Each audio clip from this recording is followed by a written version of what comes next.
Hi, I'm Clever Ghoul, but you can call me Nikki.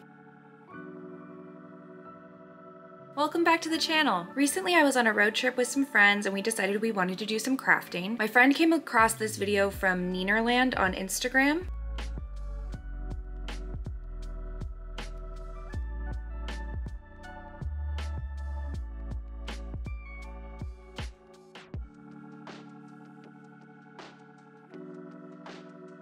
And when we all saw this video, we decided that would be a really easy craft to do together. My friend got some skeleton hands, and then we went to a thrift store and bought some picture frames up there. And then promptly did a different craft. We ended up doing the ghost painting craft, which I'm gonna have up on my TikTok and Instagram later this week. But we still had all the supplies to do these, so when I came home, I decided to go ahead and do this craft anyway. This is a very customizable craft that you can do, but at the very least, you're gonna need a skeleton hand, a picture frame, some paint, hot glue, and probably a hair dryer or a heat gun if you have it. I also added in crepe paper, moss, beads, and wood stain.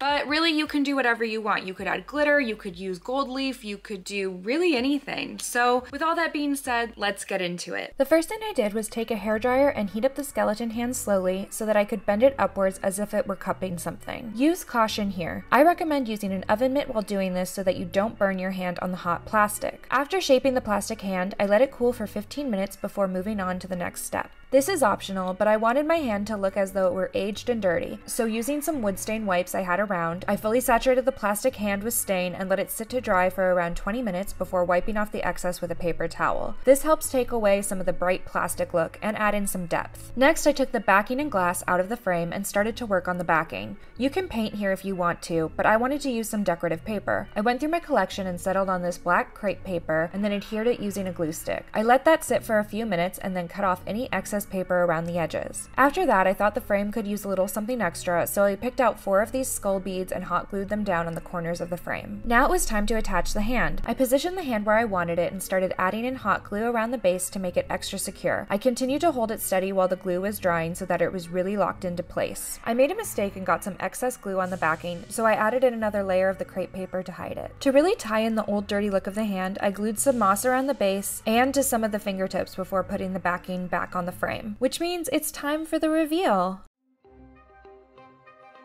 Here it is! I know in the original video, the hand was glued down differently, but I really wanted it to act more like a shelf or hook, which is why I did it this way.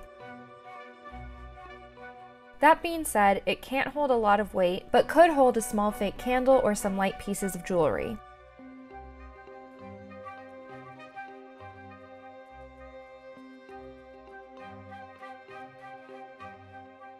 I really enjoy how the final product turned out. I think the moss on the fingers is my favorite detail. This is so easy and so customizable. How would you do this project? Let me know in the comments. Thank you so much for watching. Don't forget to like, comment, and subscribe. Follow me over on TikTok and Instagram at cleverghoul.yt, and I'll see you in the next one. Bye!